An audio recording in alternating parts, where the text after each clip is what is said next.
Aujourd'hui, je vais résumer l'un de mes livres préférés, intitulé Les secrets d'un esprit millionnaire, écrit par Hervé Ecker. Dans ce livre, Ecker parle de 17 différences principales entre les gens riches et les gens pauvres. Gardez à l'esprit que lorsque je parle de millionnaires, je fais référence aux personnes qui ont gagné leurs millions par des moyens légaux, éthiques et moraux. Et quand je dis pauvre, je ne veux pas déprécier les gens pauvres. En fait, j'ai été pauvre la majeure partie de ma vie. Quand je dis pauvre, je fais référence à leur état d'esprit. Si vous regardez la vidéo jusqu'à la fin, vous pouvez dire que vous avez lu ce livre parce que j'ai couvert les 17 différences d'une manière très simple.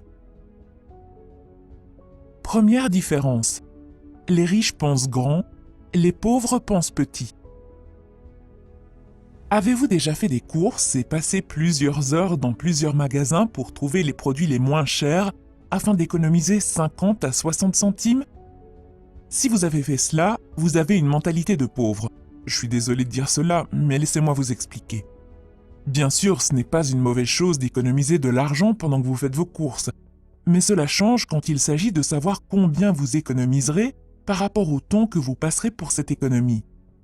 Si vous passez 1 heure à chercher les oranges ou les tomates les moins chères pour économiser 60 centimes, la valeur de votre heure est de 60 centimes. En comparaison, les personnes riches ne se soucient pas d'économiser 60 centimes. Elles comprennent la valeur de leur temps et pensent constamment à des projets ou à de nouvelles choses qu'elles peuvent faire pour que la valeur de leur heure soit égale à 6 000 $ ou 60 000 $. Deuxième différence. Les riches choisissent d'être payés en fonction des résultats. Les pauvres choisissent d'être payés en fonction du temps. J'entends très souvent des gens se plaindre qu'ils méritent un meilleur salaire simplement parce qu'ils travaillent pour l'entreprise depuis plus de 5 ans. Mais en réalité, les choses ne se passent pas ainsi. Par exemple, si je passe 80 heures à produire une vidéo de mauvaise qualité, la regarderez-vous simplement parce que j'y ai consacré 80 heures? Bien sûr que non. Vous ne vous souciez pas du temps que j'ai passé. Vous ne vous souciez que de savoir si la vidéo est bonne pour vous ou non. Si ce n'est pas le cas, vous arrêtez de la regarder. Personne ne se soucie du temps que vous consacrez à quoi que ce soit. La vraie question est de savoir si vous pouvez fournir quelque chose de valable. Il s'agit du résultat, pas de l'effort ou du temps passé. Troisième différence, les riches pensent les deux. Les pauvres pensent l'un ou l'autre. Les pauvres pensent qu'il n'y a pas assez et qu'on ne peut pas tout avoir.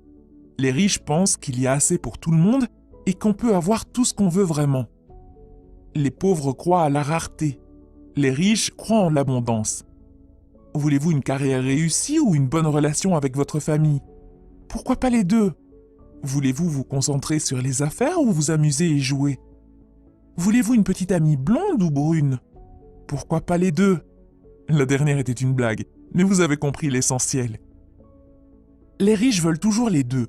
Les pauvres en choisissent toujours un. Les pauvres voient le monde comme un gâteau et croient que tout le monde va prendre une part et que le gâteau sera bientôt fini. D'un autre côté, les riches voient le monde comme un buffet ouvert. Une fois le plat terminé, la serveuse en rajoute et vous pouvez manger autant que vous voulez. Les pauvres pensent qu'ils doivent choisir entre l'argent et les autres aspects de la vie. Mais devez-vous choisir entre l'argent et le bonheur? Non, bien sûr que non. L'argent est important et le bonheur l'est aussi. Vous pouvez avoir les deux. De nombreuses personnes ont des sentiments négatifs à l'égard de la richesse. Ils pensent que devenir riche vous rend mauvais. C'est pourquoi ils pensent qu'ils doivent choisir entre être riche et être une personne gentille. Ils choisissent donc d'être gentils et de rester fauchés. Vous avez probablement entendu quelqu'un dire « cette personne a vraiment changé après être devenue riche » ou « l'argent a beaucoup changé cette personne ». Je crois vraiment que l'argent ne change pas. L'argent fait de vous davantage ce que vous êtes déjà. Si vous êtes une personne gentille, l'argent fait de vous une personne gentille et riche. Si vous aimez aider les autres, l'argent vous donne la possibilité d'aider encore plus de gens. D'un autre côté, si vous êtes un crétin, l'argent fait de vous un crétin riche. Si vous faites des choses mauvaises après être devenu riche, cela signifie que vous étiez déjà mauvais. Avoir de l'argent ne fait que le rendre évident. Quatrième différence. Les riches se concentrent sur les opportunités, les pauvres sur les obstacles. C'est ma préférée. Chaque fois que j'ai une nouvelle idée, je la partage avec les gens pour avoir un retour. Il est très rare de voir quelqu'un qui reconnaisse les problèmes liés à l'idée mais qui, en même temps, se concentre sur les opportunités qu'elle peut apporter. Presque tout le temps, j'entends des tonnes de gens me dire que mon idée va échouer. Et c'est ainsi que pensent les pauvres. Ils voient constamment des obstacles, des risques et se concentrent toujours sur les problèmes, alors que les riches se concentrent sur les opportunités. Les pauvres font des choix basés sur la peur. Leur esprit est constamment à la recherche de ce qui ne va pas ou pourrait ne pas aller dans n'importe quelle situation. Leur principal état d'esprit est « et si ça ne marche pas ?» ou plus souvent « ça ne marchera pas ». Je ne me dis pas qu'il ne faut pas s'occuper des problèmes. Bien sûr, gérez les problèmes lorsqu'ils se présentent, mais ne laissez pas la peur et les problèmes vous arrêter. Si vous vous concentrez sur les problèmes, vous aurez des problèmes. Si vous vous concentrez sur les opportunités, vous aurez des opportunités. C'est une simple loi universelle. Cinquième différence, les riches s'associent à des personnes positives qui ont réussi, tandis que les pauvres s'associent à des personnes négatives ou qui n'ont pas réussi. En bref, si vous voulez voler avec les aigles, ne nagez pas avec les canards. Si votre objectif est de devenir riche, étudiez les personnes riches. Fréquentez les personnes riches qui ont réussi et utilisez-les comme modèle. Faites ce qu'ils font, lisez ce qu'ils lisent. Il y a une raison pour laquelle ils sont riches. Par exemple, si vous voulez créer une chaîne YouTube à succès, trouvez les chaînes à succès dans votre domaine et étudiez ce qu'elles font. Étudiez le type de contenu qu'elles créent, la longueur de leurs vidéos, le style qu'elles utilisent. Si vous prenez exactement les mêmes mesures et avez exactement le même état d'esprit, il y a de fortes chances que vous obteniez des résultats très similaires. Lorsque je donne ce conseil, les gens s'énervent et disent « Vous voulez que je copie les autres? Vous voulez que je sois sans originalité? Vous voulez que je vole le travail des autres ?» Non, je ne dis rien de tout cela. Pour une raison quelconque, de nos jours, les gens veulent être Mark Zuckerberg et inventer le prochain Facebook. Si vous êtes un type ordinaire comme moi, vous avez plus de chances de réussir en vous inspirant des personnes qui ont réussi, ce qui ne veut pas dire que vous n'êtes pas original. Par exemple, si vous décidez de créer le résumé du même livre que celui que je suis en train de résumer, d'utiliser le même format d'animation que celui que j'utilise actuellement, d'utiliser la même musique de fond, votre contenu sera toujours unique, parce que vous avez une voix unique, une façon unique d'expliquer les choses. Même si vous faites la même chose, votre contenu sera toujours différent du mien. D'ailleurs, vous avez probablement remarqué qu'il existe déjà de nombreuses chaînes qui font exactement la même chose que moi. Mais malgré cela, cette chaîne va constamment se développer. Ne vous méprenez pas, je n'essaie pas de me vanter ou de dire « Regardez comme ma chaîne est géniale ». La raison pour laquelle je parle de moi est que vous et moi pouvons nous identifier facilement. Si je vous donne l'exemple du fondateur d'Amazon, Jeff Bezos, il vous sera probablement difficile de vous identifier à son histoire. Mais vous et moi sommes deux personnes simples qui essaient de s'améliorer. Une autre plainte que j'entends souvent est que je n'ai pas de personnes riches autour de moi. Alors comment puis-je m'entourer de personnes riches et qui ont réussi? Écoutez, vous n'êtes pas obligé de les avoir, vous pouvez simplement trouver des personnes qui ont réussi et lire leurs livres ou regarder leurs vidéos. Tu ne peux pas demander à Arnold Schwarzenegger de passer du temps avec toi pour que tu puisses l'étudier et te mettre en forme. Mais tu sais qu'il a des tonnes de vidéos et qu'il a écrit un livre. Alors pourquoi ne pas lire son livre ou regarder ses vidéos? Personnellement, je n'ai pas d'amis riches dans mon entourage. Les auteurs de ce type de livres sont des amis riches pour moi. Je traîne avec eux en lisant leurs livres, en regardant leurs vidéos et en écoutant leurs podcasts. Sixième différence. Les riches savent ce qu'ils veulent et s'engagent à l'obtenir. Les pauvres veulent simplement être riches. Imaginez que vous et votre ami traînez dans le centre-ville et que vous voulez manger une baguette.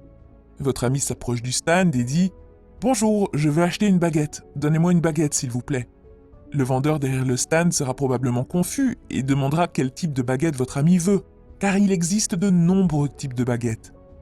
C'est exactement la même approche que les pauvres utilisent lorsqu'il s'agit de devenir riches.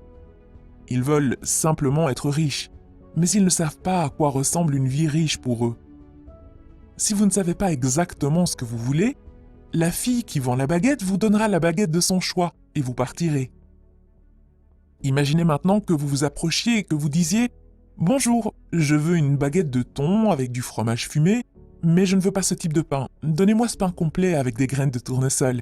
Ne mettez pas d'oignon, mettez du concombre, de la tomate et faites-le griller. » Devinez quoi? La fille va vous donner exactement ce que vous avez demandé. De la même façon, les riches n'envoient pas de messages contradictoires. Seuls les pauvres le font. La raison numéro 1 pour laquelle la plupart des gens n'obtiennent pas ce qu'ils veulent est qu'ils ne savent pas ce qu'ils veulent. Vous devez savoir à quoi ressemble une vie riche pour vous et avoir un plan pour y parvenir. Par exemple, pour moi, une vie riche signifie avoir la liberté de travailler quand je veux, où je veux. Je veux pouvoir prendre un taxi quand je veux. Je n'aime pas prendre les transports en commun et me sentir en sueur, surtout si je dois me rendre à une réunion importante. Lorsque je vais au restaurant, je veux pouvoir ouvrir le menu et choisir ce que je veux, sans regarder d'abord la colonne des prix. Je veux pouvoir emmener mes parents en vacances 2 fois par an. Je veux pouvoir aider les gens qui m'entourent lorsqu'ils ont des difficultés financières. Je veux pouvoir me réveiller à 11 h le mardi et aller me promener dans le parc et respirer, tout simplement. Je veux pouvoir aller à la salle de sport au milieu de la journée et revenir quand j'en ai envie. C'est ma vie riche et j'ai le plan pour y arriver. Différence numéro 7. Les personnes riches sont prêtes à se promouvoir et à faire valoir leurs valeurs. Les gens pauvres ont une opinion négative de la vente et de la promotion. Permettez-moi de l'expliquer ainsi. Si vous aviez un remède pour une maladie quelconque, le cacheriez-vous à une personne qui en souffre? Je ne pense pas. De la même manière, si vous croyez que ce que vous avez à offrir peut vraiment aider les gens, il est de votre devoir de le promouvoir. C'est votre obligation de le promouvoir. En ne le promouvant pas, vous rendez un mauvais service aux gens.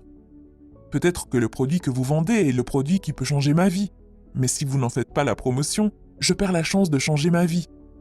Le refus de la promotion est l'un des plus grands obstacles à la réussite. Les personnes qui ont des problèmes avec la vente et la promotion sont généralement fauchées. Comment pouvez-vous créer un revenu important dans votre entreprise si vous n'êtes pas prêt à faire savoir aux gens que votre produit ou vos services existent? Quel que soit votre travail, vous devez être doué pour la vente et la promotion. Presque tous les aspects de notre vie impliquent la vente. Par exemple, lorsque vous essayez de convaincre votre partenaire d'aller au restaurant au lieu de faire du shopping, vous vendez. Lorsque vous essayez de convaincre votre fille d'étudier, vous vendez. En fait, en ce moment même, je suis en train de vendre. Je vous vends ma vidéo et vous la payez avec votre temps. Vous payez avec des minutes de votre vie. Et je n'ai pas honte de vous vendre ma vidéo. Je n'ai pas honte d'en faire la promotion et de vous demander d'appuyer sur le pouce bleu et de vous abonner, parce que je sais que les idées de ce type de livre peuvent vraiment vous aider à changer votre état d'esprit. Différence numéro 8. Les riches croient à « je crée ma vie ». Les pauvres croient à « la vie m'arrive ». Si vous voulez créer de la richesse, il est important que vous croyiez que c'est vous qui êtes au volant. Les personnes pauvres traversent la vie en tant que passagers. En revanche, les riches sont toujours assis derrière le volant. Avez-vous déjà remarqué que ce sont généralement les pauvres qui dépensent beaucoup d'argent pour jouer à la loterie? En fait, ils espèrent fortement que quelqu'un va venir tirer leur nom d'un chapeau et leur fournir de l'argent, ce qui leur permettra de devenir riches. Selon Ecker, les pauvres justifient également leur situation. Ils disent des choses comme « l'argent n'est pas important, le bonheur et l'amour sont importants ». Ce genre de comparaison n'est pas correct. Laissez-moi vous poser une question. Votre jambe est-elle importante ou votre bras? Vous vous dites probablement « quelle question stupide, bien sûr, les deux sont importants ». Vous avez tout à fait raison. Les deux sont importants, de la même manière que l'argent et le bonheur sont tous deux importants. L'argent et l'amour sont tous deux importants. La nourriture et l'eau sont toutes deux importantes. Les pauvres accusent aussi les autres. Ce n'est jamais leur faute, c'est toujours la faute des autres. Ils se comportent toujours comme des victimes. J'ai 2 cousins qui ont grandi dans le même village, sont allés à la même école, ont eu les mêmes professeurs et avaient tous deux des parents pauvres. Aujourd'hui, l'un d'eux a beaucoup de succès et l'autre non. Et le plus intéressant, c'est que tous deux invoquent les mêmes raisons pour expliquer leur situation actuelle. Le cousin pauvre blâme le mauvais système éducatif, les parents pauvres, le gouvernement et le système pour son échec. D'un autre côté, le cousin riche a utilisé les mêmes raisons pour réussir. Il dit « Je savais que le système scolaire était mauvais et que mes parents étaient pauvres. C'est pourquoi j'ai commencé à m'instruire et à apprendre de nouvelles choses. Ils ne blâment personne ni rien. Une autre raison pour laquelle les pauvres sont pauvres est qu'ils se plaignent. Quand les gens se plaignent, ils se concentrent sur ce qui ne va pas dans leur vie. Il faut savoir que la chose sur laquelle vous vous concentrez va s'amplifier. C'est comme ça que l'on continue à avoir plus de ce qui ne va pas. Différence numéro 9. Les riches gèrent bien leur argent et les pauvres le gèrent mal. L'argent n'est qu'un outil, comme votre ordinateur ou votre téléphone. Donc vous devez apprendre à vous en servir. Nous passons de nombreuses heures à apprendre comment utiliser un ordinateur, mais lorsqu'il s'agit d'argent, les gens ignorent ce simple fait et ne veulent pas prendre un livre pour apprendre comment fonctionne l'argent et comment le gérer. Pour moi, c'est insensé, car nous travaillons de 9h à 17h chaque semaine pour cet argent. Mais quand il s'agit d'apprendre à le gérer, beaucoup de gens échouent. Vu le nombre de pauvres qui se plaignent de leur situation financière, on pourrait penser qu'il est logique d'apprendre les bases de l'argent, mais ce n'est presque jamais le cas. Les riches ne sont pas plus intelligents que les pauvres, ils ont simplement des habitudes différentes et plus favorables à l'argent. Pour maîtriser l'argent, vous devez le gérer. Dire « je commencerai à gérer mon argent dès que j'en aurai », c'est comme une personne en surpoids qui dit « je commencerai à faire de l'exercice et à suivre un régime dès que j'aurai perdu 5 kilos ». Commencez d'abord par gérer correctement l'argent que vous avez, puis vous aurez plus d'argent à gérer.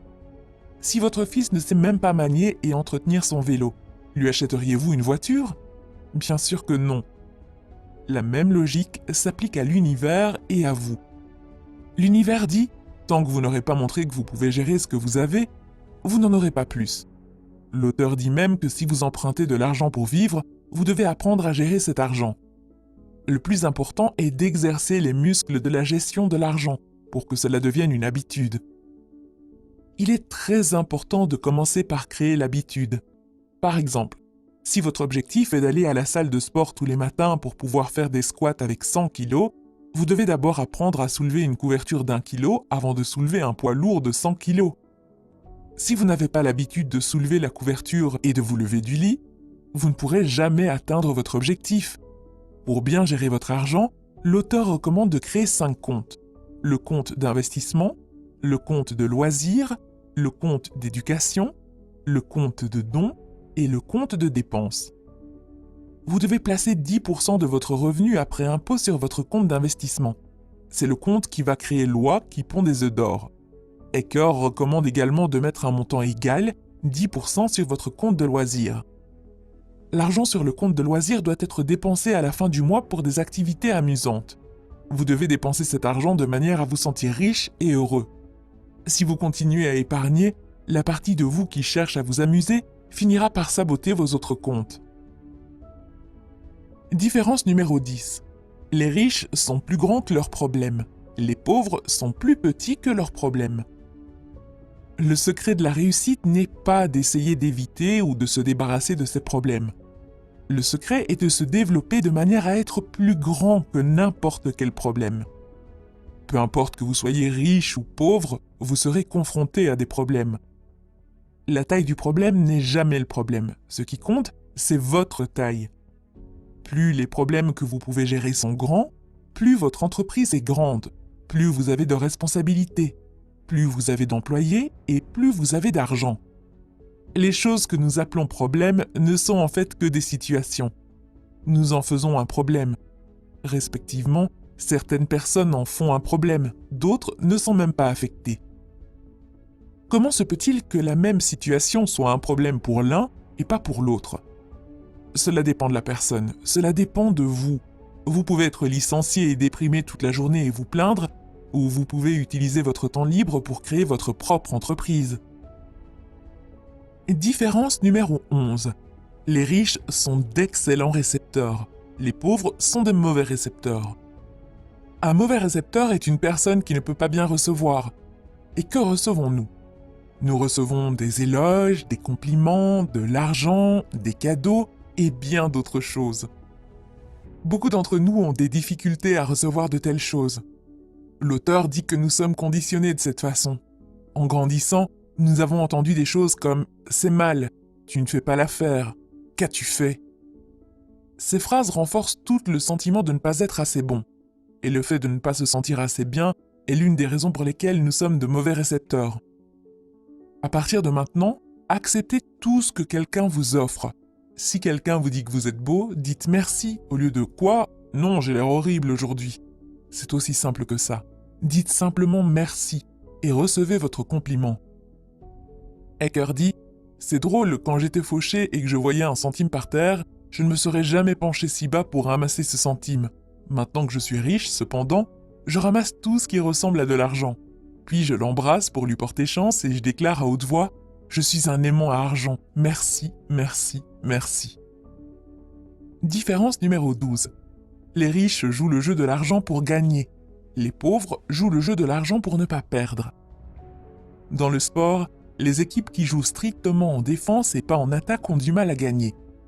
Malheureusement, la plupart des gens jouent au jeu de l'argent en défense, où leur préoccupation première est la survie plutôt que la richesse et l'abondance. Les pauvres veulent avoir assez d'argent pour payer les factures. L'intention est une chose très importante, et lorsque votre intention est d'avoir assez d'argent pour payer les factures, devinez quoi? C'est exactement ce que vous obtiendrez, rien de plus. Vous devez viser haut, vous devez viser les étoiles pour pouvoir au moins toucher la lune. L'auteur dit « Si votre objectif est d'être à l'aise, il y a de fortes chances que vous ne deveniez jamais riche. Mais si votre objectif est d'être riche, vous finirez très à l'aise. » Différence numéro 13. Les riches font travailler leur argent pour eux. Les pauvres travaillent dur pour leur argent. Ecker dit « Je suis d'accord pour dire que vous devez travailler pour votre argent, mais pour les riches, cette situation n'est que momentanée. Pour les pauvres, c'est sans fin. Les riches pensent que pour que l'argent travaille dur et prenne votre place, vous devez d'abord travailler dur. Ils savent également que plus votre argent travaille, moins vous aurez à travailler. Le premier objectif devrait être de devenir financièrement libre le plus rapidement possible. Ecker définit la liberté financière d'une manière simple. La liberté financière, c'est la capacité de vivre le style de vie que vous désirez sans avoir à travailler ou à dépendre de quelqu'un d'autre pour l'argent. Et comment cela est-il possible? Vous avez besoin d'un revenu passif. En bref, vous devenez financièrement libre lorsque votre revenu passif dépasse vos dépenses. De nombreuses personnes ne font pas la différence entre être riche et être libre financièrement. Ils pensent qu'il faut d'abord être riche pour être libre financièrement, mais ce n'est pas vrai. La liberté financière vient en premier parce que c'est plus facile et plus rapide à faire. Laissez-moi vous poser une question. Est-il plus facile de monter une échelle de 10 marches ou une échelle de 1000 marches? Bien sûr, l'échelle à 10 marches est plus facile, non? En utilisant cette analogie, nous pouvons dire que devenir libre financièrement, c'est comme monter l'échelle à 10 marches, et devenir riche, c'est comme monter l'échelle à 1000 marches. Essayez d'abord l'objectif le plus facile et soyez libre financièrement. Une fois que vous aurez un revenu passif et que vous n'aurez plus à travailler pour personne, vous pourrez utiliser ce temps libre pour devenir riche. Ecker raconte que dans son séminaire, l'une des étudiantes a réalisé que si elle louait simplement son appartement et déménageait dans un endroit moins cher, son revenu passif provenant du loyer serait suffisant pour couvrir toutes ses dépenses et qu'elle pourrait même économiser de l'argent. Et c'est exactement ce qu'elle a fait. Elle a loué son appartement, déménagé dans un endroit moins cher et plus exotique et s'est libérée financièrement. Ce n'est qu'ensuite qu'elle a commencé à monter son affaire et à devenir riche. Concentrez-vous donc d'abord sur l'échelle de 10 marches et sur la création d'un revenu passif suffisant pour que vous n'ayez pas à travailler pour quelqu'un. Une fois que c'est fait, vous pouvez alors penser au reste. Il existe 2 sources principales de revenus passifs. La première est l'argent qui travaille pour vous.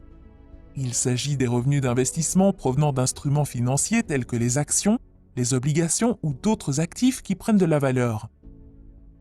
La deuxième grande source de revenus passifs est l'entreprise qui travaille pour vous. Il s'agit de générer des revenus continus à partir d'entreprises dans lesquelles vous n'avez pas besoin de vous impliquer personnellement pour que l'entreprise fonctionne et vous apporte des revenus. L'exemple le plus simple de cela peut être l'immobilier. Différence numéro 14. Les riches se concentrent sur leur valeur nette. Les pauvres se concentrent sur les revenus de leur travail. Lorsqu'il s'agit d'argent, la question que l'on pose le plus souvent est « Combien gagnez-vous » La question « Quelle est votre valeur nette » est rarement entendue. Un petit nombre de personnes parlent ainsi. La richesse se mesure par la valeur nette et non par le revenu du travail. Il en a toujours été ainsi et il en sera toujours ainsi. Pour connaître votre valeur nette, il vous suffit d'additionner la valeur de tout ce que vous possédez avec vos liquidités et vos investissements comme les actions, les obligations, les biens immobiliers, la valeur actuelle de votre entreprise si vous en avez une, ainsi que la valeur de votre résidence si elle vous appartient, puis de soustraire tout ce que vous devez. La valeur nette est considérée comme la mesure ultime de la richesse, car, si nécessaire, ce que vous possédez peut être transformé en argent liquide. Après avoir calculé votre valeur nette, tracez une ligne verticale sur une page. Mettez 0 en bas de la ligne et en haut de la ligne, écrivez votre valeur nette souhaitée, disons 1 million de dollars. Une fois que vous l'avez fait, mettez votre valeur nette actuelle sur cette ligne et voyez à quelle distance vous êtes de votre montant souhaité. De temps en temps, disons chaque mois ou chaque trimestre, vérifiez cette ligne et mettez-la à jour en conséquence. Même si vous êtes actuellement à 0 ou moins, je vous recommande de faire cet exercice car ce qui est suivi est amélioré. Différence numéro 15. Les riches agissent en dépit de la peur. Les pauvres laissent la peur les arrêter. Dans le livre, Ecker parle de la formule de la manifestation. Selon cette formule, les pensées produisent des sentiments, les sentiments mènent ensuite à des actions et les actions mènent à des résultats. Par exemple, vous pensez à un beignet. Cela crée un sentiment d'envie de beignet. Puis, vous vous levez et vous allez au magasin pour acheter ce beignet. Si ce processus se répète constamment, vous prenez du poids. Les pensées et les sentiments font partie de votre monde intérieur. La prise de poids fait partie de votre monde extérieur. L'action est le pont entre le monde intérieur et le monde extérieur. S'il n'y a pas d'action, vos pensées et vos sentiments sur la richesse sont inutiles. De nombreuses personnes lisent ce type de livre pour devenir riches, mais la plupart d'entre elles ne passent pas à l'action et n'appliquent pas ce qu'elles ont appris.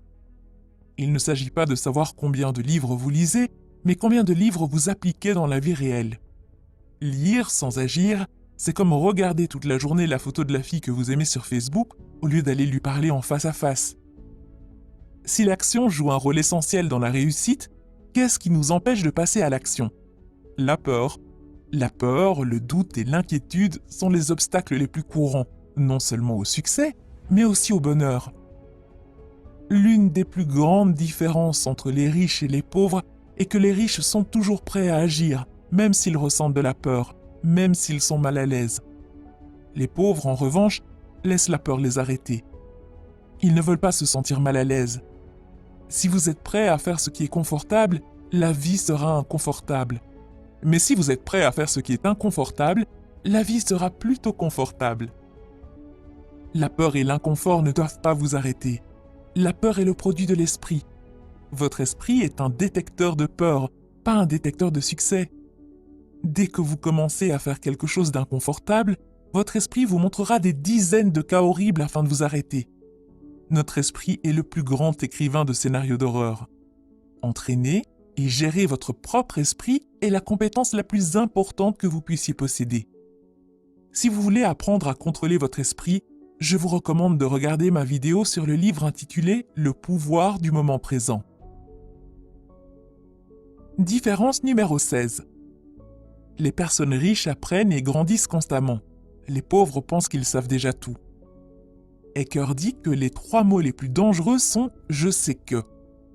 La question est « comment savez-vous que vous savez quelque chose ?» Voici la réponse. Si vous le vivez, vous le savez. Sinon, vous en avez entendu parler, vous l'avez lu ou vous en parlez, mais vous ne le savez pas. Franchement, si vous n'êtes pas riche et heureux, il y a de fortes chances que vous ayez encore beaucoup de choses à apprendre. L'argent, le succès et la vie. Considérez ceci. Si vous n'avez pas autant de succès que vous le souhaiteriez, c'est qu'il y a quelque chose que vous ne savez pas.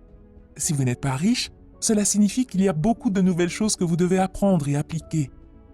Si vous continuez à faire ce que vous avez toujours fait, vous continuerez à obtenir ce que vous avez toujours obtenu. Différence numéro 17. Les riches admirent les autres riches et ceux qui ont réussi. Les pauvres en veulent aux riches et à ceux qui ont réussi. Quand j'étais au lycée, il y avait un homme très riche, et à chaque fois que je le voyais passer dans notre quartier avec sa nouvelle Mercedes, j'entendais de nombreuses histoires négatives sur sa vie luxueuse. Lorsque je demandais aux gens s'ils savaient ce qu'ils faisaient dans la vie, personne n'était capable de me donner une réponse précise, mais presque tout le monde supposait qu'il faisait un travail criminel et qu'il était mauvais. Plusieurs années plus tard, j'ai eu l'occasion de parler à cette personne lors de mon stage et j'ai appris qu'il avait passé la majeure partie de son enfance dans la pauvreté, ce qui l'a motivé à travailler plus dur et à devenir PDG. Après avoir connu cette personne et entendu l'histoire de sa vie, j'ai réalisé que les pauvres regardent souvent la réussite des autres avec ressentiment, jalousie et envie. C'était la dernière différence. S'il vous plaît, mettez votre idée ou leçon préférée par rapport à cette vidéo dans les commentaires. Si cette vidéo vous a aidé, ne serait-ce qu'un peu, n'oubliez pas non plus de mettre un pouce bleu. Cela aide beaucoup la chaîne et me motive à résumer plus de livres. À bientôt!